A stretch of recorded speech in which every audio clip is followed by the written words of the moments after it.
What's up, everybody? Welcome to the PixelPlay Podcast. We are almost at the midway point of 2025, which means it's still 2025. I don't know what you were expecting me to say there. But, we do have 6 months left of gaming, and we do need to keep an eye on what's going on in those next 6 months. Now, we say 6 months. It's really 4, because apparently game companies are just completely allergic to November and December, but it's only June. That could probably change. So we're basically going to go over what's coming out between July and October, because that's really what's there. We'll take a look at some of the biggest games, whether we care about them or not, because obviously there's going to be a chance that these are going to be games that are potentially being nominated for Game of the Year at the Game Awards for this year. Next week's show, we are planning on going over what we think will be our nominees based on the first 6 months, but obviously we're not quite at the end of June. Death Stranding 2 is coming out later this week, so we'll at least want to keep an eye on how that reviews. But yeah, we will talk next week about what we think will be the 6 nominees for Game of the Year if the complete nomination list stopped at the end of June, and we'll go over that and then kind of pair that up to what we talked about this week, where we think about, what might overtake those spots as time goes on. Because, we had a lot of thoughts in the last couple of years. I think we all really didn't think Baldur's Gate 3 was going to be among them. And, it's a great testament just to show just how good we are at predicting games, It's fantastic. You have it mixed up. Atomic Heart was Game of the Year. Wasn't it Atomic Heart? Well, I'm pretty sure, we all never, said a word about Baldur's Gate 3 other than, I think I said maybe. I know it's a big deal to those who have been a big fan of that series, but it's been such a long time. Hopefully it does well. And sure enough, it's an asymmetric RPG, PC game. No one was really... That was not a genre that we all had lined up for popping off in 2024. Oh, there's going to be at least one person in the YouTube comments is I was that one guy. I knew it was going to be the best game of all time. Bringing it back like it's 1996. This is the best genre. Screw you, Daryl. Get out of the comment section. If there is a Daryl listening right now, we apologize. That was not actually directed at you. We chose a random name. I don't know. Kaylan looked pretty serious about that. Yeah, I think that there's something going on with Kaylan and some guy named Daryl. There's a story in there that I don't think we care about. He knows what he did. Obviously, the real biggest story though this week is Jesus Christ, it's fucking hot. Yeah, it's a heat wave. It's a bit of one. Now, both of you are in a basement, so I assume it's a little bit easier on you guys. Chris, your basement is notoriously cold, so it's probably nice for you actually. No, it's not nice. I had a blanket on me today, and I felt real weird. It's a heat wave, and I had to put a blanket on my legs because I was wearing shorts in my own basement. I can't figure out my thermostat. I've got it set at 24.5 Celsius, which the rest of the house, it's even fine. I think it's my actual cooling. You put it at 24.5 and it feels like 16. It makes no sense. So just put it to 28. Come on. Can we circle? No, I want to pause for a second. Can we circle at your house is 24.5 degrees? That's what it's set to. Does it feel like that? No. Like I said, blankets. Because I was going to say, you want to know what mine, currently the thermometer says in this room? It currently says it's 26.2 degrees in here with a 52% humidity. The AC is on right there. Yeah, no, it was at 23.5. That's how stupid my apartment building is. Thank God we don't have central air as a normal thing. Isn't it great that we don't have central air as a normal thing? My house is set to 20.5 and it currently is 23 and it's too hot. Yeah, wow. I don't believe my thermostat. Kaylan, I'm a skinny boy. 23 is perfect for me. I don't even think that you should even have an air conditioning if you're keeping your house at 24.5. That's just way too hot. Oh no, I've had it set at 22. And then it was why is it so cold in here? It's like an iceberg. All right, let's go 23. And I've been slowly putting it up and it's at 24.5. And it still feels extremely, extremely cold in this house. Okay, so you're not saying 24.5 degrees is cold. You're saying that you're saying think in his basement when it thinks 24 degrees is cold. Not even just the I was like, man, floor, my house is 24.5 degrees. It's so cold. I'm like, oh man, I can Chris, hang meat from my ceiling. No, it's so bad in my room here that if I didn't have the AC on, I wouldn't be on camera because I'd have to be shirtless because there's no goddamn way. We need the views, man. We could see it at Patreon. Start an OnlyFans. Yeah. Well, look, the You know feet what? pics If are already we in get the works, so 500 it's fine. If we get 500 I mean, subscribers, I'll go beat the crap out of Adam's air conditioning unit. I mean, let's be real. Of the three of us here, what the people really want to see is naked Adam. Yeah. I mean, let's be real.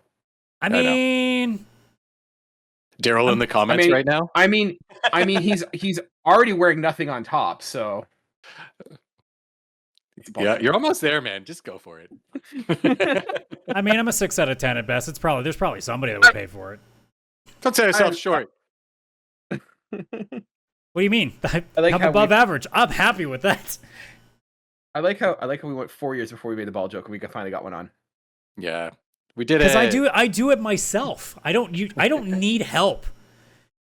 All the time. It's actually a good look. All the time when people will be like, "Oh, I got a haircut," I'd be like, "Me too." I can't remember, Adam. Were you shaving your head when you started the podcast, or no?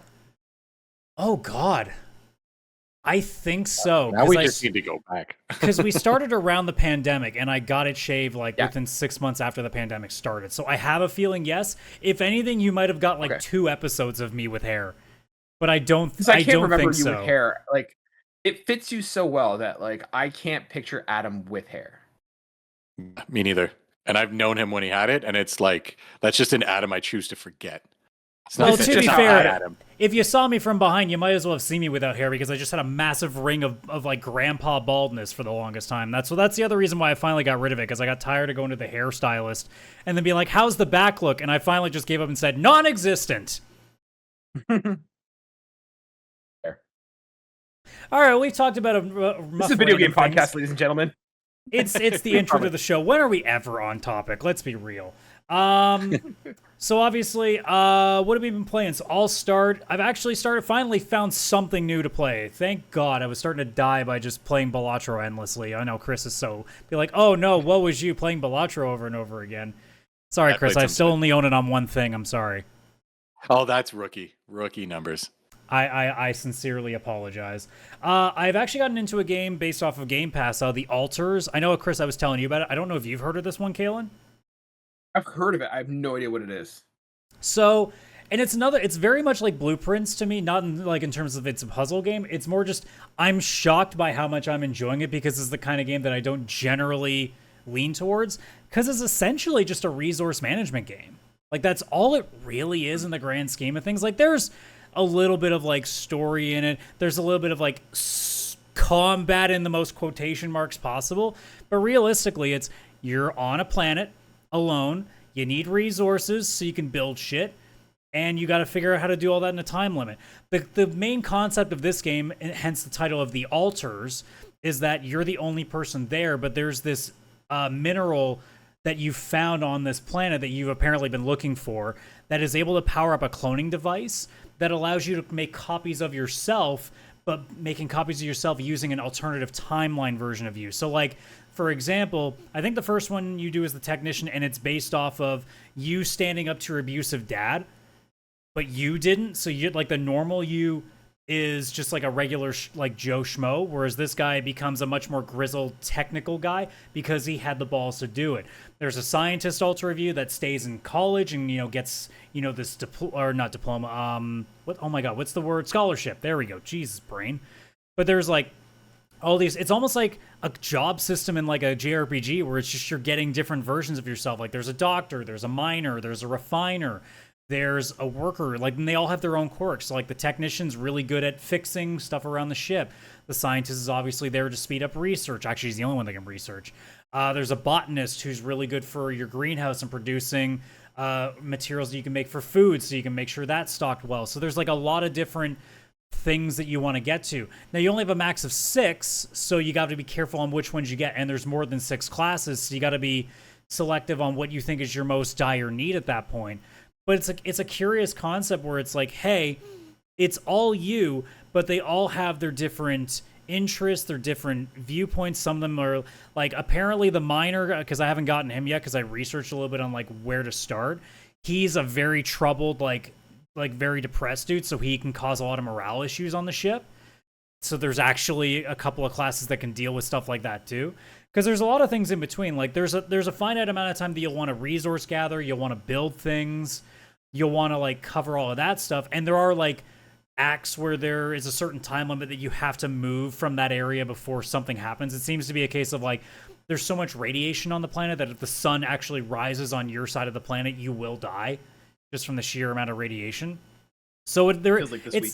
It's like any, yeah, it does feel like this week. It's like any game where there's a certain like deadline before it's a game over state, essentially. I'm just about at the end of Act 1. I'm already done. I'm ready to go. I'm just now using this time to prepare and make sure all my resources are ready to go so that when I do start on wherever this next place is, that I'm already good to start building shit. So I really, like, oddly enough, I didn't think I would enjoy that as much as I did, but I actually do like that it's relatively chill. There is this sort of Death Stranding in terms of, like, there's these invisible things that you gotta scan to keep an eye on, and you will eventually be able to take them out. But, like, for the most part, it's mostly chill. Like, there's a little bit of tension with these weird anomalies that you come across, but until I get further in the map, I don't really know if there's any new ones that are really crazily, difficult to deal with. Because for the most part, they either are just in a fixed spot, or there's, like, the odd one that follows you, but they're slow, so if you have the charge to be able to fight them, it's not an issue. So it's really that. The only thing that I'm getting curious about now is how my choices are going to weigh out as things go on, because, like, as I do certain quests, like, there's the guys trying to get us a rescue ship, but they're also trying to push me to really mine this resource, because obviously it's a capitalist society. They want to use this for monetary gain as much as they can. But, like, if I do that and I complete those side missions, because there's a difference between, like, the main missions of finish this and move on before you die, and hey, this person wants you to build this thing. Because if you build that thing, one of the altars will go to you and be like, dude, when did you become such a pussy? When did you become such a doormat for these people? So, like, I'm not sure how that's going to actually go towards the end, but that's actually kind of where most of my curiosity is like, oh god, what's going to happen if we do get rescued? Because there's going to be 6 copies of me.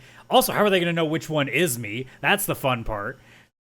And then it's also going to be a case of, like, okay, with all the missions, like, if I complete all of them, if I just 100% it, like, what happens? Does that screw me in the end? Or do I have to be selective? So there's going to be that part down the road that I kind of have to decide, like, what I think's more important. Admittedly, though, honestly, my favorite thing is just messing with the base construction. It's just because there's that OCD of, like, things need to fit in a perfect spot so that it looks really nice. It's kind of like how I am with The Sims, where I don't actually care that much about the Sims part of it. I just like building shit and making it look good. But yeah, like, as a resource management sort of, like, third-person exploration game, I actually like this a lot. I don't know if this is going to be, like, Game of the Year quality. I think Blueprints has just done something to me that no other game's doing right now. But I'm pleasantly surprised by this one as well. And I think it's, especially because it's on Game Pass, it's definitely worth a check out. I haven't seen how long it takes to finish, but I think I've put, like, maybe close to 10 hours, and I'm still not done Act 1. I know there's 3 acts. That much I know for sure. So, like, maybe it's somewhere around, like, 25 to 30 range. But yeah, I'm actually relatively enjoying what I got, all things considered. You want the time to beat? Because I have it right here. Yeah, sure. According to How Long to Beat, it typically takes about 17 and a half hours to beat. If you aim 100% completion, you're looking close to 33 hours. Okay, so I'm probably more leaning to the 100% where I'm taking my time. Because honestly, like, I'm on, I think it's like day 22 or 23. I'm getting very close to, I think I've got like 8 more days before I have to move. And I'm literally just like making sure I've got everything ready now. Like, I could have left a few days before this, but I'm like, nah, I got to make sure that I am as prepared as possible. I want to max out the storage space that I possibly can, so that as soon as I land on this new place and they're like, okay, you need to build this, I'll be like, got it. I've already got everything ready to go. Instead of just being like, oh shit, we got to move. It's like, I got time. It's fine. So is this like a roguelite game, or like? I wouldn't call it a roguelite. It's not. There's not like a sense of randomness to it. Like all the places where you can mine from, all these, like, there's these weird collectible things. Like, they're all in fixed locations. There's no randomness to those. Okay. And in terms of, like, the altars, like, when you create them, like, are they permanent for, like, till you complete the game, or can you? I don't know yet, because I haven't maxed them out yet, and because there is this sort of thing, like, as you eventually get to know them more and more, you learn a skill from them.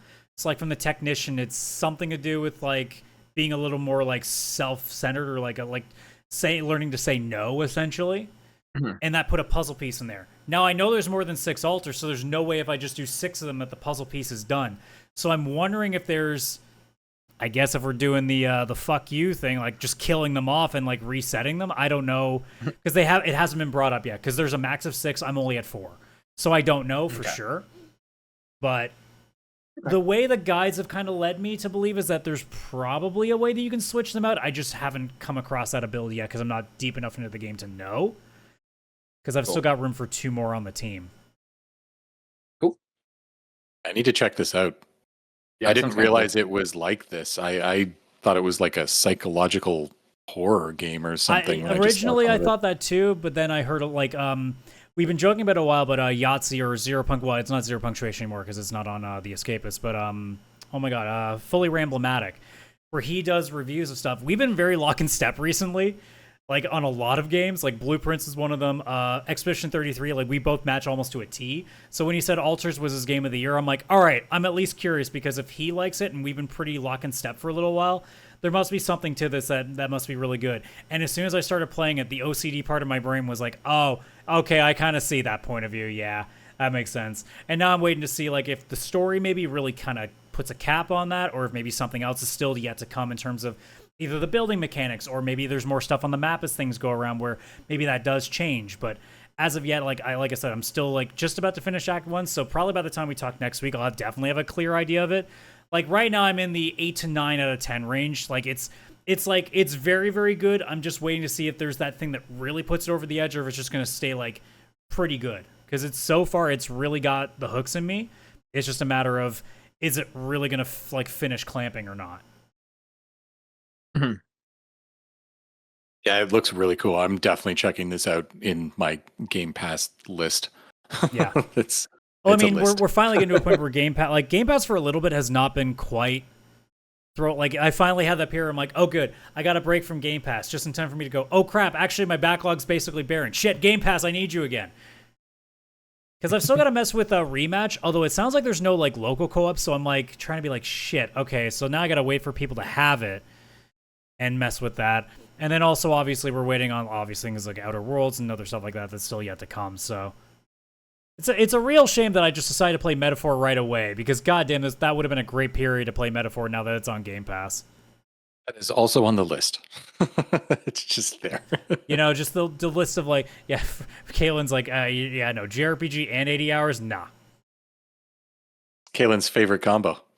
Right? Oh, yeah. Japanese game and more than 60 hours. I won't stop. It's great. Assassin's Creed Shadows technically doesn't count because it's only Japanese in the setting. I was going to say, Japanese game that takes 80 hours. I got a game that I am really enjoying. So you're still playing that game? Transition.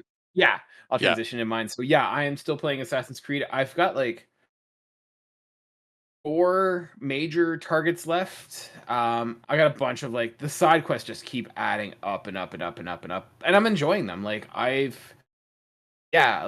probably about 45 hours in now, and I'm not sick of the game yet. Like I don't play, so the feelings I had earlier are still valid. I don't like playing as Yasuke. I kind of feel like I don't know if it's just how I'm playing or how I want to play, but I feel like he's kind of like an afterthought in this game, in the sense that like he doesn't navigate well. So it's like, why would you use him? So I feel like I'm playing as Naoe, and just every once in a while, kind of, all right, we need Yasuke. Go get him out of like, you know, go dust him off and bring him out. We'll use him, and then we put him away again. Like, there's like certain aspects that I don't like the quick time event, like the katas and stuff. It's like, oh, I gotta do those again. Whatever. But like I like the environment. I like the theory. I have no idea what's going on with the story. Like I follow it a little bit, but I have no idea. So an Assassin's Creed story. Going on. Yeah. I mean, generally I could follow it, but I'm like, there's too much going on. Like, not gonna spoiler anything too much, but like, you kill this one guy, and then suddenly like switch out. It wasn't the guy that like you thought it was, and now there just seems to be a whole like random like group of people, but I have no idea who's fighting anybody. I don't see any conflict that denotes like, oh yeah, there's chaos now. It's like, I don't know, you tell me to go stab this guy, sure, whatever, like I'll go stab that person. So but I like the gameplay. Design is amazing. Like, it's not a perfect game, like we could talk about it in like game of the year contender. this is a high one for me, but it is not a Game of the Year contender in like any real conversations. But I think this is one of the strongest Assassin's Creed games, and if this is like a preview of where Assassin's Creed is going, like I am very excited. Like I think there's DNA here that if this continues into the next game would be like amazing. But this is I think they're doing a lot of the right choices with this game, and I'm really that makes me happy to hear. Like granted, like obviously like it seems like I've got my burnout point of those games, but like the whole thing that I still wanted from the whole time with Shadows is that I wanted to reinvigorate the people that are into it, because it's definitely had a period of like it's starting to go in the direction we don't want it to. Like Valhalla, like we were talking even over the weekend with a lot of our friends, Chris, just how much like none of us like Valhalla because it was just so nobody likes. It was nobody so likes Valhalla. like long and drawn out and boring. And you're not even an assassin, so there's not even like you get the Assassin's Creed crowd where it's like, this isn't a good Assassin's Creed, but at least it's an Assassin's Creed. Didn't even feel like that because you're just like a Viking who's like, yeah, I got an assassin living in my village, and then he goes off and does his own shit. And it's like, what is this? What is happening? Like, yeah. Yeah, like, it's way too long of a game. Like, yeah, I think that's just my hope as a whole is that they're like they keep this DNA and just keep shortening it up a little bit more. Because, like, again, these games don't need to be as long as they are. This game definitely could be trimmed down. Like, I find a lot of my, like, one of the gripes I have with this game is that it's so empty. In the sense that, like, well, that was the biggest reason why I couldn't stick with it. There's just too much time you're not doing anything. Yeah, it's very much like there's points of interest, and they're legitimate points of interest, and there's nothing else in between. Like, yeah, it's a little too realism when it's like, oh, this is what it would have been like in Japan back then. It's like, yeah, but you could have cut out some of those trees and none of us would have noticed. Yeah, it's like the key example of why we were really, like, we were talking about how open world games were getting too large is because, like, look, yeah, there is a beauty of things being realistic to a point, but at some point you still have to find the middle ground between it being realistic but also still being an enjoyable video game, because not a lot of people are going to be all that psyched to literally spend 20 minutes on horseback just to reach from another village to another. Well, that's how long it might take in real life. I'm like, no, it actually would take 6 hours, but why would you want that either? So, like, the reason that it works in other games like GTA or Saints Row is because cars can be fun, because you can dick around, have spectacular accidents, and at least it brings some fun to that, and it's fast. So you feel like you're covering ground. I love Red Dead Redemption 2, for example, but even then I'm like, the map's still way too big, and horseback can eventually get really dragged on for a while. Yeah. It's like real life. Well, I think the other thing, too, is that there's not, like, nothing's going to, like, I know when I'm, like, go from point A to point B, there's nothing interesting that's going to happen. Like, I can... You might get, like, some random people, like, stop you to fight you if you're lucky. Nope. You can just keep on going, and they won't stop you. Like... Yeah. It's like, yeah. Well, like, to say you could stop and interact with it, but at that point you're like, it's going to take me forever to get to point B if I keep stopping for these.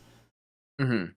Yeah, so, like, it's got some issues with it. Like, similarly, like, I'm getting annoyed because, like, it seems like every province, for lack of a better term, has, like, some sort of mission where it's like, kill 25 of these guys, and, like, it doesn't, like, track the quest in the sense that if I don't find this person until the end of the province, like, they don't count all the, like, it'll say, like, killed 25 pirates, and I'm like, all right, well, I've already killed 50 of them because they're like, what about the trail of bodies I've left?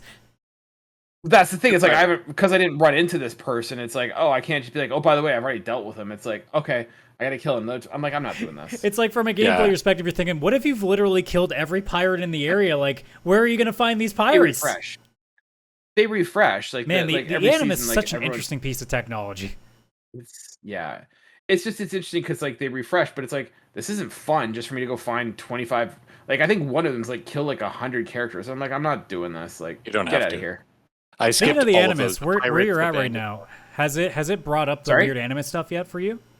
No, and this is like the thing I love about it is so far there's very little Animus bullshit. I think there's like one aspect where I had to find like a corrupted file, and like that was like the only Animus, like, you know, kind of not historical aspect. Like, otherwise there is none of that, like, oh man, like precepts I don't know what the hell they're called, like, there's none of that stupid Alien 2012 bullshit stuff. It's just, hey, there's assassins. You're killing.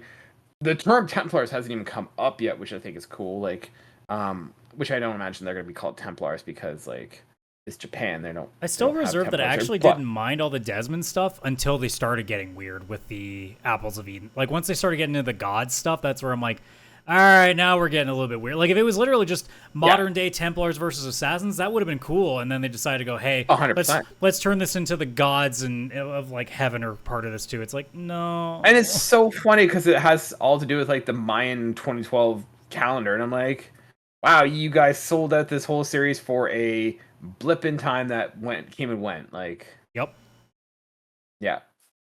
It was a big deal back then. There was a movie 2012. it was crazy. So, I'm glad that they don't have that BS stuff. So I'm really enjoying it. Kaylan, you can fully you can fully skip like the kill 100 of whatever, kill the bandits, kill 30 pirates. I skipped every one of those and still got the platinum for the game. I think even Ubisoft knows that's bullshit they're throwing in just to in case. Yeah. So like I'm doing all the assassination stuff. I'm not even super keen. Like you can build you can have allies and stuff in this game. I don't care. Like I don't need them. I've used them once. Also, so with a lot of these games, whenever they do that kind of stuff, it's just like they're either like they're interesting characters, or also they're just useless in combat anyway because you're too busy running around and not paying attention to them. So they're just. I mean, I could increase the difficulty if I want to, but I feel like generally, like I'm not needing to have allies. So, I don't know, for me, I'm liking it. Other than that, I've been playing Mario Kart World, loving that. I finally beat all the races. Got to check out Rainbow Road. That's a wicked course. I've been doing that, and then I've been playing Minecraft with the kids, or with the older one of the two. And yeah, that's been a lot of fun too. Kind of he's getting into it, and he's actually getting to the point where he can play. Like he was down by himself in the basement here playing Minecraft and actually built himself a little house and did all it by himself, and I was like super proud of him. They're just sitting there. Nice. It's beautiful. It's just like a dirt square, but you're like, man. You come downstairs. Oh, sorry. Go ahead. Yeah, it was really cool because like he came like yesterday. Jen came down and was. I said, why don't you play Minecraft with him? And he was so excited to show her everything he had built, and was like, she hasn't played much, if any, Minecraft, and so he was like kind of showing her and teaching her how to play, and really, really proud dad moment. I was gonna say, you also know that makes him feel like $1 million too, because he's like, oh, I'm showing mom something. Yeah, 100%. I'm sure that makes those creative gears in his head go crazy too. Oh, 100%. Although I've got a problem now because he woke me up this morning at 6 a.m. and he's like, "Can we go play Minecraft?" And I'm like, "No, go back to bed." And then he's like, "Well, can I just go downstairs by myself?" And I was like, at first, like, "Sure, no problem." And then I'm like, "Oh wait, I have my PlayStation in rest mode with Assassin's Creed, and I don't remember the last time I saved that game. So no, you gotta stay up here." Yeah, now you got to figure that out. It's funny. You come downstairs one day. See, that's when you have the portal right next to your bed. Yeah. He'll be playing Assassin's Creed, get the platinum. I do have the portal right beside me. I was tempted to just log on and see, it has its uses. File, save. Yeah, so, yeah. Also a great Balatro player. Yeah. Well, speaking of Balatro, what have you been doing? I like the Imagine Chris is just like, hey, look, it's my Balatro portal. It's like it plays other games. Really? I'm not gonna lie. Right before the podcast, I was up on my couch upstairs on the PlayStation portal. And I know. I almost yelled at you before we started to record the side quest to go get the fuck off Balatro and get in here. Yeah, I looked at my watch. I was like, oh, I'm 5 minutes late. I gotta go. But yeah, so what have I been playing? So I finished 2 games. I think I already talked about South of Midnight, but I did finish it, and it's a great game. I love that. It's the perfect. I hope it wins at least something either for art or for music, because it deserves art or music. that. But like, I'm afraid Expedition's going to take so much of the stuff away from that. Oh, that's the problem. It's like it was great music, but then also Expedition. Spoiler for next. Oh, I don't think it's a spoiler that Expedition 33 is going to be one of those 6. Let's not kid ourselves. Yeah, 100%. So beat South of Midnight, loved it, incredible. I really wish I could have played the game with the stop motion the whole time, because I loved that. But at least as someone who didn't have the motion sickness, it's my God, it was so good. I hate having my motion sickness. finished that. I also finished Prince of Persia: The Lost Crown. That was incredible. I didn't like 100% it or anything like that. That was more. I played only on the Steam Deck, so it was a much more like casual gaming experience. I wasn't like trying to get every trophy and do everything. I think I had like 60% completion by the time I was actually done. I actually was struggling on one boss before I remembered that I can go and upgrade like my sword and stuff at like the main area and stuff. I completely forgot about it because of the gaps between playing. I love that game. That was one of those games where it was hard to get into a little bit at first. It's not that it felt slow, but Metroidvania, you have nowhere near the amount of powers and stuff that you have at the end of the game. So it felt like slightly slow. But then as I played more, and you get more abilities and you explore more areas, it got cooler and cooler and cooler. I think that for me, the mind-blowing moment is when you get to the frozen sea or whatever it is, and like the time, not frozen, but like frozen in time. Frozen in time. Yeah, it's an entire sea with like a naval battle just frozen in time, and it was just such a cool experience at that point. I was like, wow. And that was like also like kind of near the end. And yeah, but by the time you have you get a double jump and a grapple and an air dash and all this stuff, and you're just a god of movement. Like you can go anywhere on that map, and it is so satisfying and so fun. It got to the point where it was like, this is all I want to play until I beat it. And I would just play hours of hours of hours on the Steam Deck OLED. And it's the perfect portable game, to be honest, too. Runs them beautifully. It was like 90 frames per second on the Steam Deck. Like beautiful, just absolutely beautiful. But finish that. I played this. I played the Prince of Persia, but I stopped. I assumed towards the end of the game, and it was like when you're in like the northwest quadrant area, and you have to do that like bullshit platforming through like spiked tunnels, and I'm like, I can't do this right now. So that was not fun. That was a lot of not fun. And that's towards the end, right? Like that is very much towards the end. Yeah. I think you're getting like I'm good. You're shooting an arrow at the stars or something, and you have to go to like 4 different quadrants or something. I feel like you're doing that. Yeah. And the platforming is just completely unforgiving, and I'm like, I'm not dealing with this anymore. Yeah, you're so close to the end too. But yeah, this is one of those games where it can be quite unforgiving. Not in combat as much, maybe the odd boss battle if you haven't upgraded, but it'll be like, all right, you need to platform through here. And it's like, you need to do a double jump to get over one set of spikes, then an air dash, then a grapple hook or something. And it's like, if you don't do it in that exact order around all these spikes, because you can't touch the ground or any of the walls, like that kind of stuff, it definitely had some of those really difficult moments, but it was a really great game. I really, really, really, really enjoyed playing that. But then after I finished those, I've always wanted to play the new Space Marine 2 game that came out. And I've owned the Space Marine 1 on my PC for a long time, but never played it. I noticed on Game Pass that a remaster of Space Marine 1 came out only this month, actually. So it's new.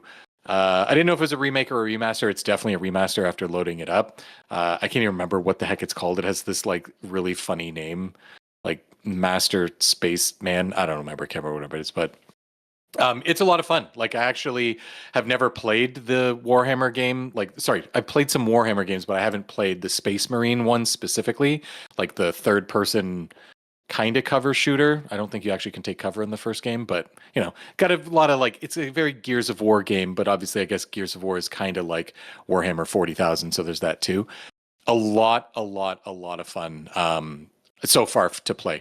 Nothing like mind-blowing because again, it is an older game. I'm pretty sure it's like 14 years old or something at this point. And it's just a remaster.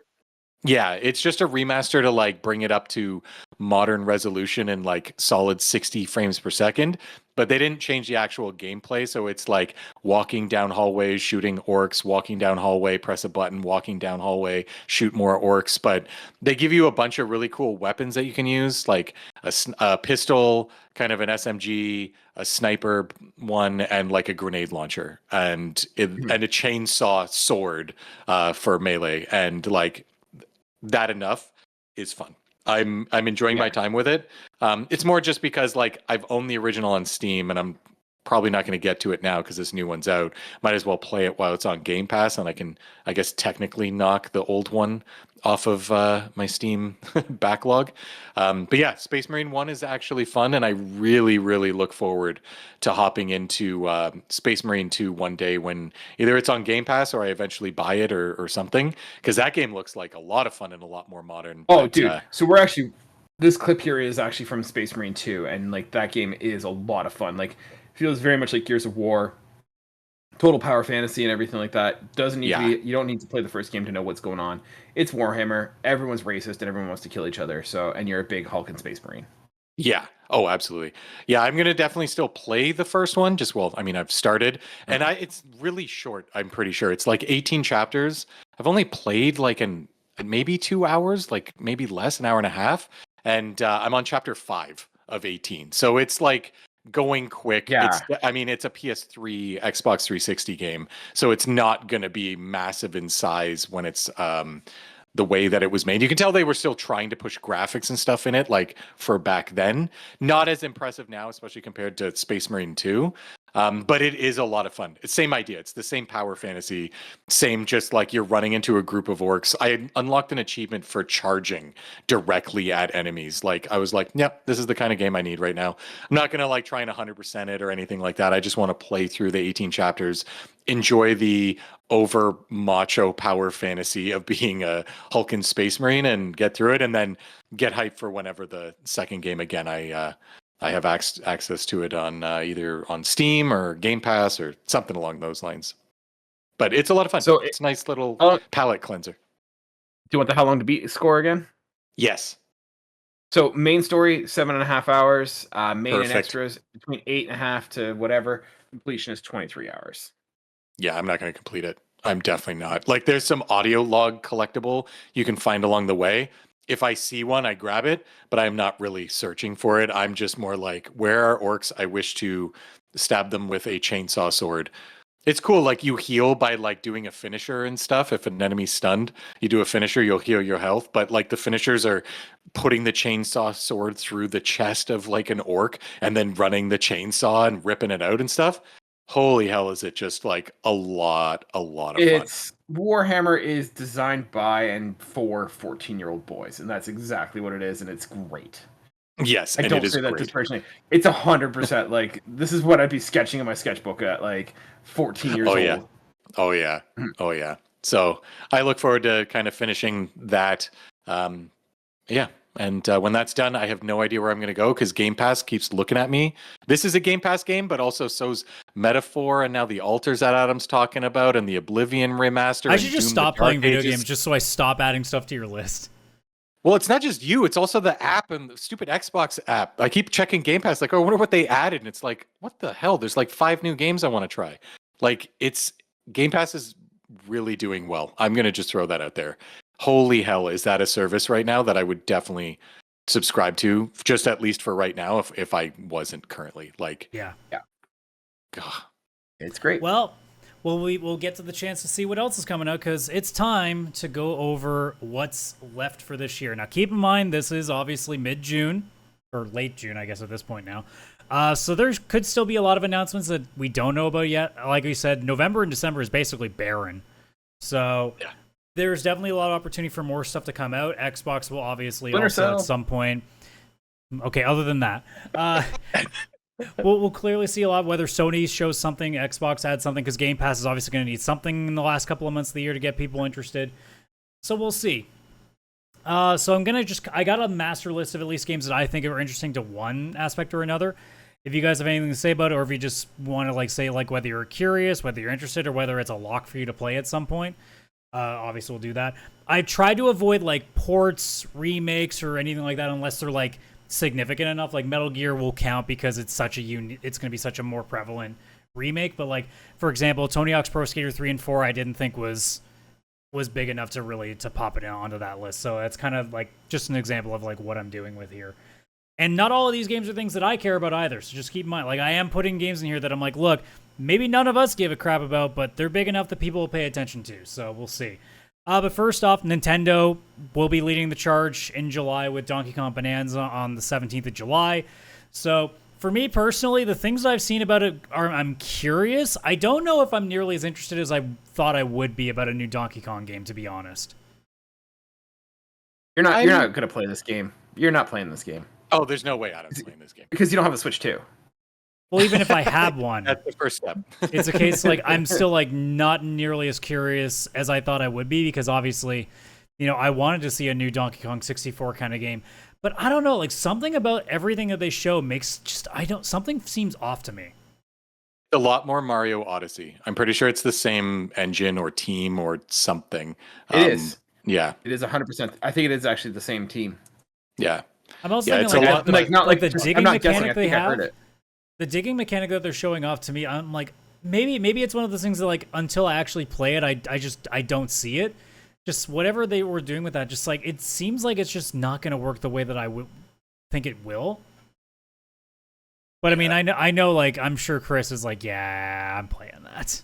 Oh, I'm playing that. Now I'm all in. I honestly wasn't. I was like, maybe one day when I like literally have nothing on my Switch and I'm looking for something, I would grab it, or if it's on sale, yeah, okay, or whatever it is. But after seeing the direct that they had like a week ago or so, where they actually like dove into it a bit, and then watching Digital Foundry kind of go into it, it got me a lot more excited, because it actually showed things finally for the game like a month before launch, which is weird. Normally you'd think they'd promote it a lot more. You can do transformations into other animals, and some of the animals kind of line up with some of the mounts you used to get in Donkey Kong Country. Rambi and Cranky are there, Diddy and Dixie are there and stuff. And it's kind of cool that it's actually like a subterranean game. Like you're actually underground and you're going further to the center of the earth, or whatever planet I guess they're on. But as you go, like there's still a sky and stuff. It's got like one of those things where it's like there's multiple worlds within a world, like the deeper you go kind of idea. I kind of started to like that. And then also, I fell into the trap of like, I think I don't understand Donkey Kong lore because this makes no sense. Is this a prequel? Because Pauline's in it and she's only 13. Pauline is the girl that Donkey Kong takes at the beginning of the original Donkey Kong arcade and holds her fucking hostage. But also not only that... we're going to get some dark stories. Like Pedro Pascal going to be like cosplaying as Donkey Kong in this? I swear to God, I hope so. No, he'd be Mario. Chris Hansen's coming around the corner being like, "Hi, Donkey Kong. I'm Chris Hansen." But no, that also doesn't make sense, because Donkey Kong that we know isn't the Donkey Kong that was from that Donkey Kong. That was Cranky Kong. That was either his dad or grandfather. I don't know which one he's supposed to be. Cranky Kong is some Zelda timeline bullshit right here. No, because Donkey Kong has the tie, and that's what Donkey Kong Jr. used to wear. He had the tie. Donkey Kong that we know is the Donkey Kong Jr. from like Donkey Kong Jr. Math or whatever the fuck those games were. So what the fuck's going on? Cranky Kong's in this game. Yeah, I'm imagining Chris right now as like that meme of the guy with all the red lines across the screen, just trying like it all makes sense. Charlie Day, sir. How dare you say the guy with It's Always Sunny. How dare you disrespect Charlie Day by just saying the guy with the strings? Look, I'm a weeb, okay? I don't give a shit about live action stuff. It's Always Sunny in Philadelphia. Oh, that's one of the best episodes. Pepe Silva is the best. Oh yeah, that is one of the best episodes of It's Always Sunny for sure. Yeah, my theory is that Pauline's sent back in time or some shit. 'Cause she's also shows up as a rock for some reason. I'm looking at all this and I'm like, does Nintendo not give a shit about its own story? No, they know you'll buy it. He takes care of this girl and he's just like, I'm gonna fucking kidnap this bitch later. Like, what is happening? I don't know. Pauline Either way, the game looks kind of fun. The actual like gameplay does look a bit of fun. I'm still gonna wait for a review, like proper reviews to come out, but I'm at least now interested where it's like, oh, you can transform into things and there's all these things you can do. There's 2D levels like Donkey Kong Country. You'll actually get into like the minecart things and stuff. So I don't know. It could be fun. Yeah, for me, like having the Switch, like I want to play this game as well. I don't like. For me, the art like not necessarily the art direction, but like the color palette is off. It's very From what I've seen, a lot of browns, a lot of drab colors. Like I don't know. It's not appealing to me. Like it looks very dark and blah. Like it doesn't look bad. It's just like an artistic style that I'm like, or choice that I'm not thrilled by. Yeah, it doesn't look as bright and colorful as like Mario Kart or something. Oh yeah, which is beautiful. Yeah. All right, gonna rush through a couple of smaller ones here. If you guys remember Secret Level and that weird Pac-Man episode, Yeah.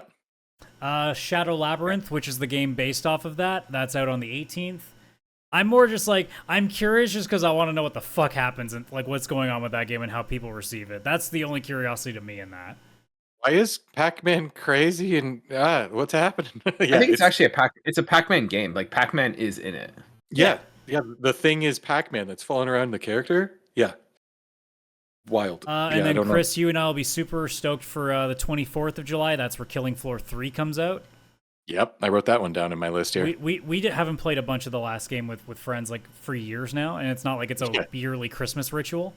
It's a Christmas tradition to go into a game called Killing Floor. It's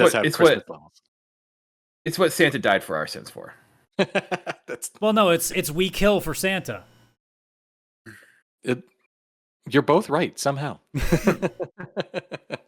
There's also, and I have no interest in this because it's a Soulsborne, but people obviously will be paying attention to on the same date, the 24th, Wu Chang Fallen Feathers, which was I can't remember if that was at Summer Game Fest or if that was at Sony's. I can't remember which of the two it was. Was it at Xbox's? Because I'm pretty sure that's coming to Game Pass day one. You know what? They all blend together at this point with how many Soulsborne games there were during that week. So who knows? That's true. I thought that was for a second. I thought that was the Nintendo Switch exclusive one that they have. No, right. I can't think what the name of that one is either, but it's definitely not that. Yeah, I think that might already be out, or maybe it's next year. No, I think that's like Bloodborne games. Yeah. And the last thing in July on the 31st is the 2D Ninja Gaiden Ragebound, which I'm going to play and then probably quit after a couple hours because I'm going to get frustrated by it, but I was able to beat the Messenger, so maybe I have a shot. Yes, that I also beat the Messenger. And yeah, I'm very excited for this Ninja Gaiden Ragebound. There's another one I wrote down in August that we will get to that's very similar. And yeah, like I'm super stoked for this. I will also possibly quit like I did with Cyborg. What the hell is that one called? Like Cyborg Ninja or something. I can't remember what it's called. Yeah, I think we both tried that one. We both got only so far. I can't think of the name of it though, but I know which one you're talking about. Katana Zero? Katana Zero? Was that it? No, it wasn't that either. No. Oh, I can't remember. There's so many of those too. And we'll probably remember it's at some point towards the end. Katana Zero was great if you guys never played that game. I heard good things about it. I never got a chance to go at it. Yeah, I really like Katana Zero. It's like a John Wick style like game. Mm-hmm. Like John Wick meets like Hotline Miami. Next up, as we get into August, Chris, I didn't miss anything in July from your end, did I? No, nothing on my end. Yeah, you covered the ones I wrote down. Okay, August 8th, Mafia: The Old Country. That's probably the most, the one I'm most looking forward to right now, apart from one other game. I think that, but it's definitely like top two. Oh yeah. I think like the interesting thing is like Mafia is not a consistent hitter. Like it's got some good games and it's got some like 3 wasn't the greatest. No, I think it was fine. Yeah, so like I don't know. I'm excited to see what The Old Country turns into. I am it's appealing the fact that they said like, hey, this is not meant to be a big game or like loaded. Like it's a concise, and then that is music to my ears. Oh yeah, I'm hoping it's like the flip side where it's Mafia 2 was like arguably one of the best games I played in a long time when I played it, and then Mafia 3 was meh. I'm hoping it comes back to the other way where it's now like this game's incredible. Very quickly, because I'm sure we all are looking forward to this one. The 14th of August is Madden, aka Copy and Paste 2026. Why'd you write that down? Why'd you write down? You know Madden? I have to. Has it been a year already? I mean, Chris, you gonna finish this one? No, I only did that one, and it was a joke. I played through the story mode. It was horrible. It's one more than the rest of us. That's true. You know, you guys have been doing on the side quest. You guys have been doing a really good job with the which games to remake on each console. Check it out on our channel. It's every Friday. But I think your next series is you guys should play and review all the Madden games. Absolutely and rank them. not. I don't care how many views that's worth. That is not worth the struggle that would be for me. I'd rather stream Silent Hill 2 in the dark. I mean, that would get views too. August 19th, Sword of the Sea, which is that Journey-ish looking game that Sony showed at State of Play. I know, Chris, I think you're pretty big with those games, aren't you? Oh, I love those games. I've played through Journey multiple times. I'm pretty sure this is the same developers. I don't think it's like the same developer company. But I know it's the guys who mentioned Abzu, right? Yeah, and they were a part of the Journey development team. I think it's just like some of the people from Journey are on this. Yeah. I mean, they'd have to be. It looks so similar. It literally looks like Journey in some ways anyway. Yeah, and I'm so excited for that. I don't know if I'll pick it up right away because that's a game where I go into it and I play in a single night until like 4 a.m. Like it's just this zen evening for myself. I'm down for Tony Hawk's Desert Skater. It's a sword, okay? It's cool to slide around on the sand in a sword, okay?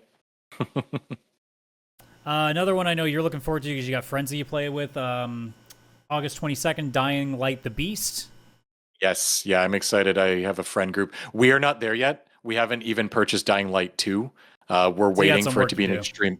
Yeah, we got work to do. Also, we didn't hear good things about Dying Light 2, so it's more like wait till it's really, really on sale. True.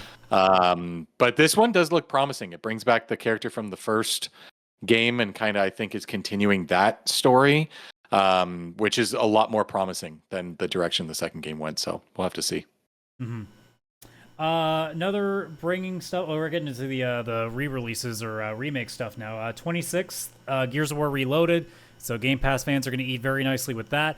I'll probably check it out, but I have a feeling it's not going to play the same as to what I was when obviously I was in late high school, early college playing that. Yeah, Kaylan, you excited for this one?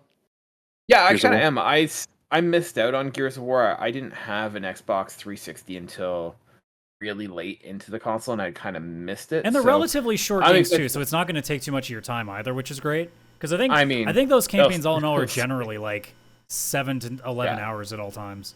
Yeah, but that's 4 months for Kaylan. Yeah, he's not wrong. So for me, I'm excited to especially it's on Game Pass. It's no risk, get in and play it. So I'm definitely gonna try it out. And then on the 28th is the Snake Eater remake, which I'm also curious about because I never played Snake Eater, although I never really got into the old Metal Gear Solid games, so I'm curious to take one more look at it to see if maybe it's just I got a different palette that works with it now, because I really did enjoy Metal Gear Solid 5, so that's kind of my hope there is that I'm going to enjoy this a lot more. Yeah, Go ahead, Chris.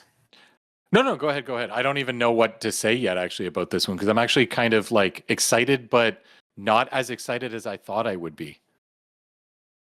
Yeah, this is one for me. I'm gonna kind of wait and see what the reviews say, and might be one that I borrow from the library or something. I've tried to like Metal Gear. I've tried to fit that square into the circular hole in my heart that is Splinter Cell, and it doesn't quite fit. So I don't know. For me, I've tried. I played Metal Gear Solid 4. That's how I jumped into the series. Not a good way to start. Horrible starting point. I had never played, and I got a PS3, and everyone's like, "Oh my god, it's Metal Gear Solid 4." I'm like, "All right, cool.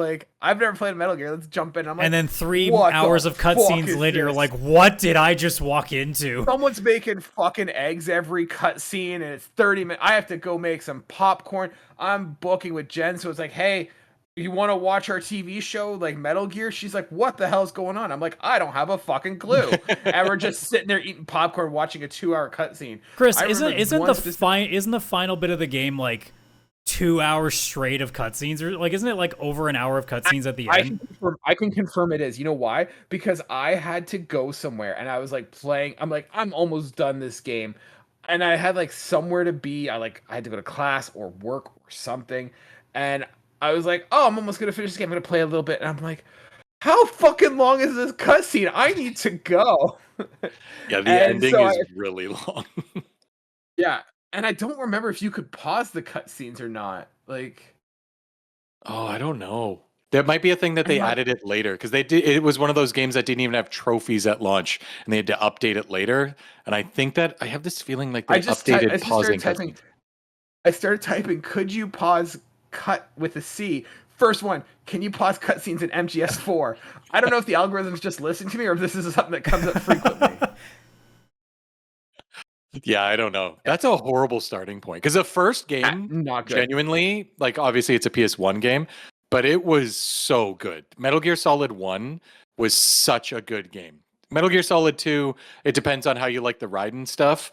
And Metal Gear Solid 3 was still good. It was arguably a really good game. It was just very interesting that it took a different time period of the story and everything. Yeah, because it's in like the 60s, I think, right?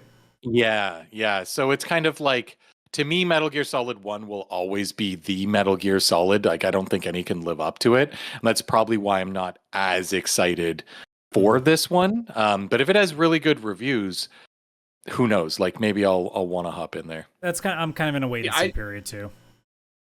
I downloaded the Metal Gear Solid 1 like Master Collection demo because I'm like, once again, I had nothing to play and let's fill that Splinter Cell void in my heart. And I tried playing Splinter Cell 1 or Metal Gear Solid 1 and like I couldn't get into it. Like I got like to the first level and it's like I can't even kill anybody. Like I have to just knock them out. Like what kind of bullshit is this? And I bailed.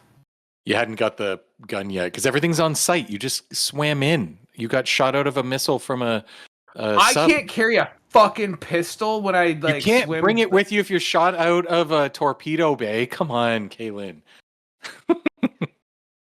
Yeah, Damn, I was trying to implement it. And, like, I was like, oh man, I'm gonna take out this guy, get him. I knock him out for all of like 5 seconds. Then he's like, wakes up and comes after me. I'm like, this is stupid. So, suffice to say, I'm excited to try Metal Gear Delta. Yeah. Well, I think I'm at the other game that Chris was talking about. The 29th of August, Shinobi Art of Vengeance. Yeah, another which 2D. Also looks fantastic. I love how Ninja Gaiden and Shinobi, which were the two games from, and one was very much Nintendo and one was very much Sega, obviously, because I think Shinobi is Sega. Yep. The fact that they're both having a new 2D one come out like a month apart. Were they like to me, taking the exam together and we're just copying off each other? Like, do you think that they just called each other like, yo, you want to put out one of those 2D games? You think they'll do well? I feel like it's our time. Shredder's Revenge was really popular. And it's like, no, I like to imagine it's not that case. And they're like, you know what? There's not right now? 2D like ninja games. If we do make it now, we'll be the only one on the market. And they just like at the same time in two different boardrooms. And then they go out and they're like, all high five and be like, yeah, we're so smart. No one's ever going to do this. Yeah, it's totally that. It's like when the movie A Bug's Life and Ants came out, like at the same time. And it's like, fuck, how did they think of it? I'm very excited for Shinobi. Yeah, we get into September now. The only DLC I think I mentioned on this list, the Indiana Jones and the Great Circle Order of Giants, which I gotta pop back in just so I can play a little bit more of that game because goddamn was that fun. Oh, yeah. I realized it too. I don't know if you were around, Kaylan, because we were talking about it at one point. I think originally I was like, shit, I don't really have much for the Jen and Chris Classic Award yet because I've been playing games that have only come out this year, and then I went, wait, no, I finished Great Circle this year. It works. Yep. But does the DLC reset that? Now it's a modern game again. Nope. Doesn't count. Chris's favorite game, September 5th, and I'm saying this actually kind of seriously, Everybody's Golf Hot Shots. Yeah, I was just saying, why are you disparaging this? Hot Shots is great. It's so good. I'm so excited for this game. It might be my most anticipated game we've mentioned so far. I'm so excited. If that ends up going on PlayStation Plus, I'm getting that and be like, all right, Chris, so we're playing this at some point, right? Well, I'm buying it on PlayStation, so That's you can just console share with me. But then if it was on PlayStation Plus, we could sucker other people in. Oh, that's true. That is true. Yeah, because I want to play this so bad. Like I love Hot Shots. It's just like it's a simple go in. I'm not going to try and platinum it and like get 100%. It's just like, oh no, it's play goofy anime-ish golf with crazy characters, and it's just fun. It's the Mario Golf that was like the PlayStation brand, right? Yeah. And it's just, I'm so excited. And then we move on to a game that I don't think any of the three of us are even remotely caring about, no matter how hard Randy Pitchford tries. Borderlands 4. On my list, I wrote Borderlands 4, bracket, lol, bracket. I am not a true enough fan to pay $80 and find a way to pay $80 for that game. You could put that on Game Pass. I don't think I touch it. I bought No. Borderlands 3 for like $4 because that game is constantly like 95% off and like crazy prices now. I'm still yet to touch it. I only bought it because I was like, I can afford $4. 3 hours into Tiny Tina's Wonderlands, and it's not like I don't like it. It's just a case of, like I've done this like so many times before that it doesn't feel different anymore. Yeah, like I feel like it doesn't change. I tried the game with Jen. We played it for like one night, and I was like, I'm out. It didn't do anything for me. So yeah. I mean, I'm not still have excited it, for but this I'm at playing all. it. All right, finally, something for me. September 19th, Trails in the Sky, first chapter. I was gonna say, if you're taking one of these other two, like I am stoked as well. September's my month. I'm so excited. Oh, so you're But really yeah, no, looking forward then to on the 25th, Silent Hill F, right? Not that. Fuck that. The F stands for fuck no. Like that. There's no I was way gonna say, I'm touching fuck that. it. Yeah, that is an absolute no thank I hope you. that does trailer, well though, because I actually like the look. Like it looks great. Like I actually genuinely look, I'm not a horror guy, but I mean creepy Japanese stuff is always gonna be visually is always my thing. Just never put me in a room and playing it. I can greatly appreciate that game. I hope it does really well. I think it looks incredible if that's a genre you like. It'd also be But as nice to see like Silent Hill like getting its legs again. I'd rather just see like everybody's golf Silent Hill. Just throw a character in there and I'll just play them in Hot Shots. Like that's as far as I'm going into the Silent Hill universe. That's too far for me. I can't do it. Okay, fine. I'll get to the actual thing you care about, which is on the 25th as well, Sonic Racing Cross Worlds. Yeah. Have you guys been seeing? I did not realize this was going to be a game that has characters from like even outside Sega. Yep. They've announced that Minecraft characters will be raceable. They announced that at Summer Game Fest. Wait. Pause. You didn't think that they were going to have other characters in a game called Sonic Racing Cross Worlds? No, non-Sega characters. Like they're having Minecraft and Nickelodeon signs, so the Ninja Turtles and SpongeBob and stuff are going to be characters in this. That's the part that threw me off. So basically, they just want to be multiverse, the racing game. Yeah, because like they've already done it before, where it was like Sonic Racing 1 and Transformed. There was characters from all over, like Sega's there was like history. Skies of Arcadia, Space Channel 5. Like they had stuff within Sega's licensing. But Alex Kidd stuff. You could even be the whatever that frickin' Galaga like game that they had where you were the ship with wings and feet. I don't know. Can't even remember the name of that, but there was so many things. But yeah, as soon as I saw like, wait, Minecraft, that's not a Sega property. SpongeBob, Ninja Turtles, what's going on here? It almost makes you wonder if it's going to be on Game Pass, because if Microsoft is letting them have Steve as part of their game, that there must be something they're getting back in return. So unless it means that maybe they're getting a different game instead on Game Pass or something, but like I wouldn't be shocked at all if Sonic Racing Cross Worlds ends up being a day one Game Pass.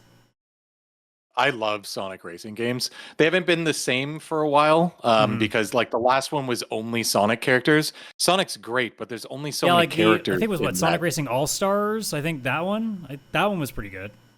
Yeah. The original All Stars was amazing. Transformed was really cool. Transformed is the one I was thinking of. Yeah, Transformed was really cool. Where that's when it was like you're a ship, it's like a boat, you're a airplane or whatever. I don't know.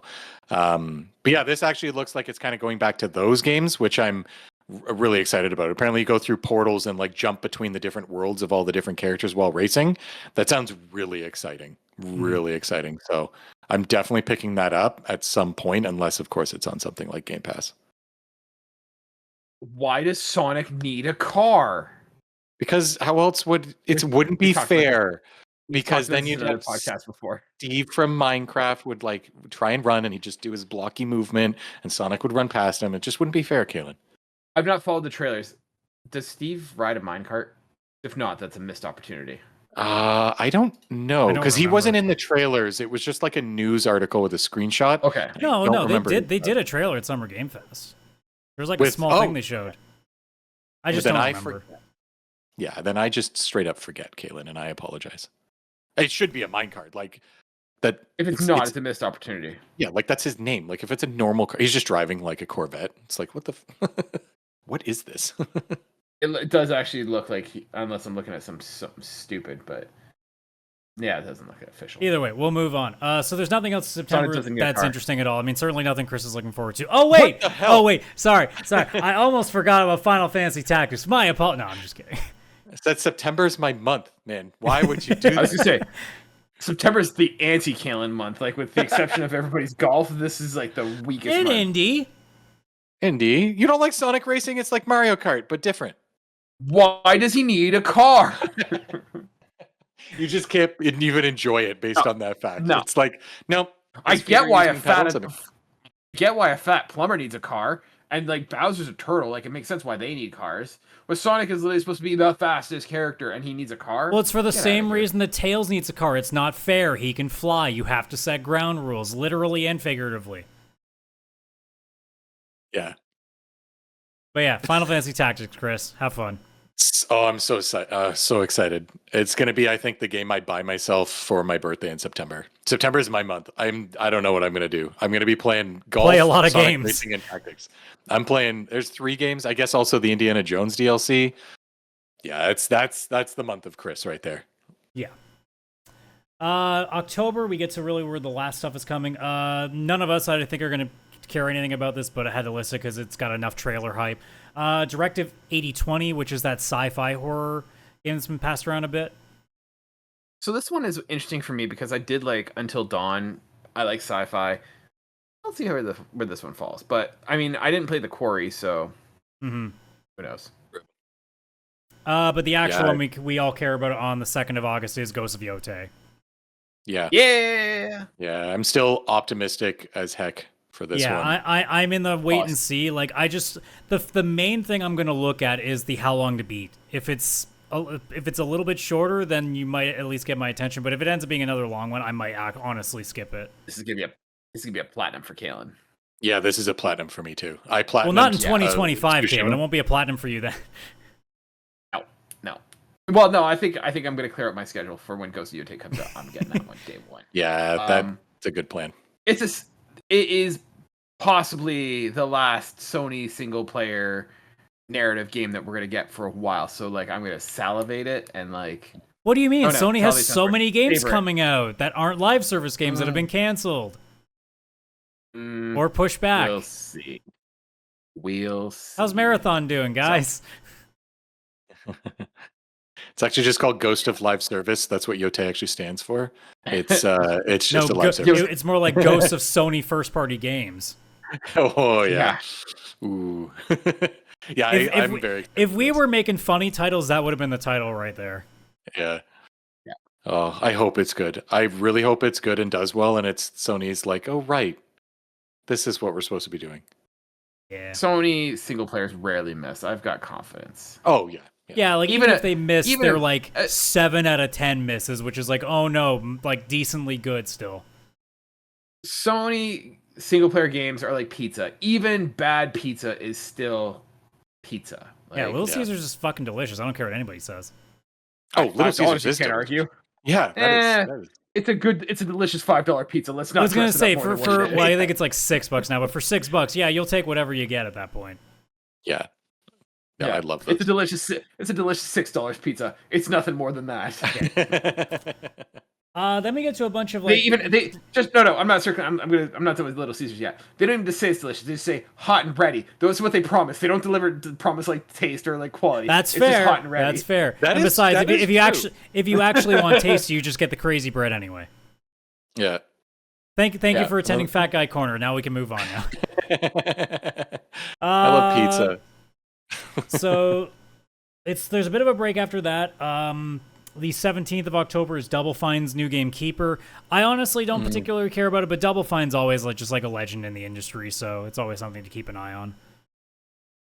I'm going to try that one because it's Double Fine, so that means it's going to be on Game Pass since they're a first party. I will absolutely give it a go just because even if it's like not a great game, like gameplay wise, Double Fine, again, like their art direction and their storytelling and their kind of stuff, like you can tell they pour a lot of love into their game. So I always want to give them a try. I want to give them a go, just so I can kind of like, give them the play that they deserve. I wouldn't probably, buy it right now at least. But again, they're Microsoft, right? So the on Game Pass, I'll give it a go. Mm-hmm. The 21st, the other Ninja Gaiden, Ninja Gaiden 4, aka the game that I actually will try and quit after an hour when it kicks my ass. Oh yeah, I won't get very far in that one. that's no. That one I fully expect to. I think I have a chance at beating Ragebound. I don't think there's any hope in hell of me getting very far in that game. Kaylan, are you a big Ninja Gaiden or anything like that kind of fan? No. No. He had his fun in Elden Ring, and I think it's the last time he has time for that shit.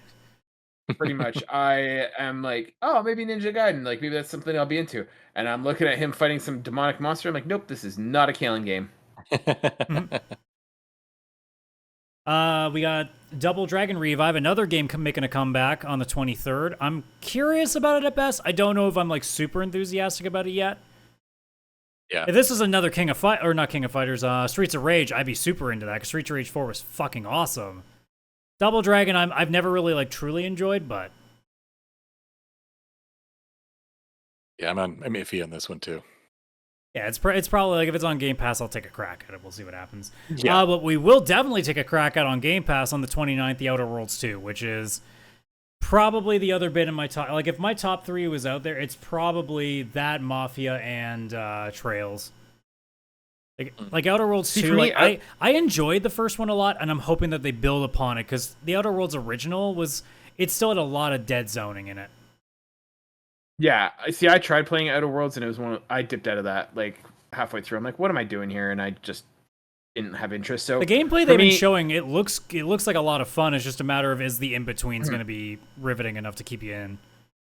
So like once again, because it's on Game Pass, like it's a lot like low risk to try. And for me, the brand of Outer Worlds doesn't appeal to me, but having just come off of Avowed and how good Avowed was, that is also I'm kind of like, okay, like maybe it was me, maybe it was Outer Worlds 1, but like I'm open-minded to this game. It's for that reason why I'm even more curious about this one, because Outer Worlds is definitely geared more to my sensibility. Like it's got that comedy ass to it, which is going to get me more interested, whereas Avowed was very much a fantasy game, and it definitely was a lot slower for me, but like I did enjoy the Obsidian gameplay, so I think putting that with a much more interesting setting and narrative type for me, I think has a better shot at it, so I'm actually pretty excited for this one. See, I wasn't a huge fan of the humor in the last one. It didn't hit for me, so that was probably one of the reasons why I turned off. It was just too like on the nose if what it was trying to do. Like it wasn't clever. It was just, I don't know, too caricature-ish, I guess. Like too heavy-handed. I don't know. The comedy just didn't hit with me. You put in the trailer that, hey, do you want to beat up capitalism? I go, yeah, that sounds like a great time. Oh, don't get me wrong. That's not like, yeah, but like I felt like the first one, it was just too on the nose that it wasn't like funny, if you know what I mean. Like it was going for too obvious of the jokes. I don't know. Yeah, it also, I don't even think it was really trying to be that funny to begin with. I think the trailers have been a lot more humorous this time around, so I think that's why I'm also a little more curious, because I'm hoping they've built upon the original game, but they also seem to have tried to put a little more of a comedy hit to it, which is what's kind of got me enthusiastic about it. Yeah. I've never even played the first one, so I'm only kind of excited for this one because it'll be on Game Pass, and Avowed was really good, so I kind of want to give it a go, but I don't know. We'll see. All right, well, that leaves 2 things left. I don't think any of us are going to play this one, but on the 30th is Arc Raiders. That's been advertised a bunch. I'm just assuming it's going to be another one of those shooters that just, it has its small bit for a little while, and then people move on back to either what they were playing before or whatever the new thing is. I don't see that one lasting very long.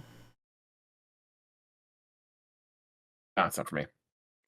Yeah, and then the last thing I have is the 31st, which is Mina the Hollower, which is Shovel Knight's their developers' next game, which honestly, like, that might be like my favorite indie game if it looks to be the way that it is, because that game looks incredible. Every time I every once in a while I pop up the trailer again for it, and I just keep being astonished on just how insane that looks for a game that looks like it was made in like the late 90s, early 2000s on Game Boy, you know? Yeah, and they're such a good developer too, right? So it's like, you know the quality is going to be there, at least if it goes by all the other games they've created. Yeah, so we'll see how that goes. In terms of TBA games, I only have a small number of them that because I try to avoid ones that said they're probably aiming for 2026. So these are all things that are at least like TBA 2025. Coffee Talk Tokyo, Chris, I know you and I are really looking forward to that. Kirby Air Riders is currently slated for 2025. It's more just like I'd like to see Kirby do something that isn't just the usual, platforming that it does, where it's pretty much like baby's first platforming game. Marvel Cosmic Invasion, I'm just down for any 2D beat 'em up. That's just my jam. And then the most curious one is that first-person shooter that looks like Steamboat Willie, Mouse PI for Hire. Oh, yeah. Which I'm just like, I don't even know if that's going to be good or not, but just the fact that it looks literally like a 1920s Disney cartoon, that's just my jam. Yeah. Yeah. Yeah. For me, oh, go ahead. No, go. No, go. God damn you Canadians. There's another one that was slated for 2025 that we have no idea when it's coming out because it says it comes out December 31st, 2025 as of now. That's Metroid Prime 4. That's also one. And I also didn't include it because I'm just at the point of joking that it's never happening because no matter how many times they keep putting it on a screen. They got it on London saying out now. Yeah, that sign. What the hell was that? So is it coming soon or did the shipping of that sign go like a little too early? Just a little 6 months off, Yeah. I don't know. The only one I want to throw out there that has like a TBD sort of thing is Judas. That oh, that's right. Like, yeah. I'm shocked. Yeah, we'll see if it comes out, but that one is appealing to me. I'm still like, God damn it! I want Clockwork Revolution to just get dated so hard, so I can just be like, all right, come on. That looks amazing. So out of all the games we talked about, like if you had to pick one that you think has the biggest ceiling, like which one do you think it is? Like personally for us? like just in general. Okay. Because honestly, at this point, like and we're talking like in terms of like Game of the Year voting. Mm-hmm. Metal Gear Delta or Ghost of Yotei. Weirdly enough, and I think I might be maybe glazing a little too hard on any games. I think Mina the Hollower has a genuine shot because now that you're seeing games like Balatro and like we're starting to see a bit more of an indie like attention to these sort of things, and especially because it's Shovel Knight's dev too. I think if that game is like as good, if not better than Shovel Knight, I think because that studio has such stroke right now in the gaming community that actually has a legitimate shot. See, I'm torn between Mafia, Metal Gear, Ghost of Yotei. However, I think the true answer is Silk Song because we all know that that's releasing. Well played, sir. Well played. I also wrote Silk Song bracket lol bracket. But yeah, I don't know. Maybe Ghost of Yotei. Maybe Mafia. Like Mafia is just like I don't know. It could be like Game of the Year, like incredible, or it could be like like if there's personal hope, it's Mafia for me. Although there's a part of me that wants Ghost of Yotei to be like insanely good because Lord knows we need something good to say about Sony right now. Yeah, if I had to pick the one I want the most to be it's Ghost of Yotei. You know what? I'm going to go with that. I'll put that out there in the universe. Kaylan, what's it for you? Do you think it's... I think it's Metal Gear or Metal Gear Delta or Ghost of Yotei. Actually, I'm going to throw in a squeaker because it just makes the clip at the time of listening. Death Stranding 2. Yeah, I mean, we'll potentially be talking about that next week, depending on how that review goes, but yeah. I mean, you almost have to assume anyway, because Jeff and Kojima are just like there's no way he's not going to glaze over that game at all. Like that game would have to be. I think that would have to be. It would have, even if it was Lord of the Rings Gollum bad, I think Jeff would still be like, yeah, it was such an incredible masterpiece. Oh yeah, Jeff and Kojima call each other every night to say goodnight. Oh, they do.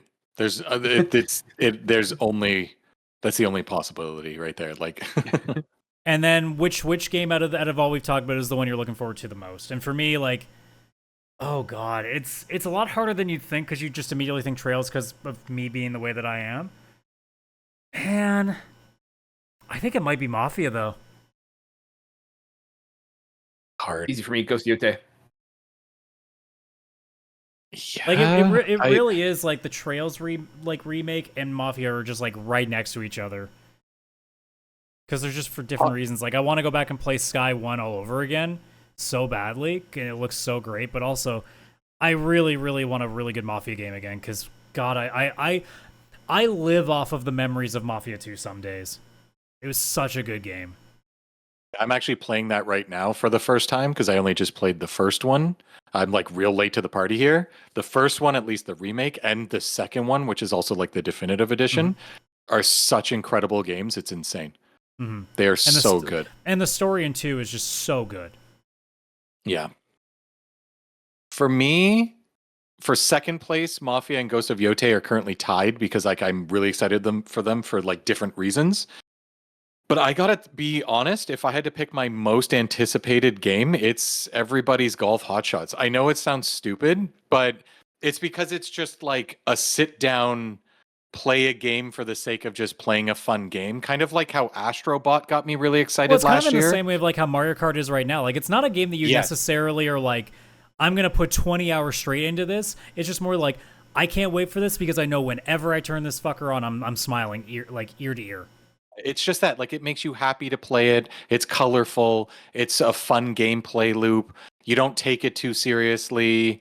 It's not like, oh, I need to get out the guide and get every collectible on this map and all that kind of stuff. It's like, sit, play some golf, maybe even put on a podcast and just like love life, Yeah. So I think that's actually my number one. But Mafia and Yotei, like, obviously they're right up there for different reasons as well. Mm-hmm. All right, folks, any final thoughts, or are we good to take this sucker out? I'm good. Y'all look good.